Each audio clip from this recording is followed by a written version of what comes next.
Hey everyone, and welcome back to another video. And in this video, I'm going to show you how to fully reset your Vizio TV to its factory settings.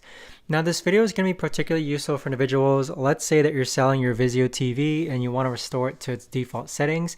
How do you actually go ahead and do that? Now this video is also going to be short, sweet, and to the point, guys. There's not going to be a lot of steps involved.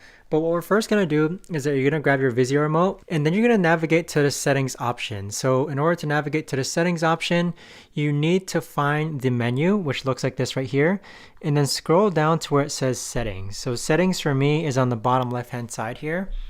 And then what you're going to do is that you're going to scroll all the way down to where it says reset and admin. So click on reset and admin, which is this button here, and then click on reset to factory settings. Now keep in mind, when you do this, it's going to clear the memory and reset all your settings to its factory defaults, meaning any installed apps and any apps that you're logged into are going to be removed. So that right there, guys, is the best and easiest way that I know of to actually go ahead and fully reset your Vizio TV to its factory settings. So if you guys know of a better or easier way to actually do this, let me know in the comments down below. I would love to know. Thanks so much for watching, everyone, and I'll see you guys all in the next video.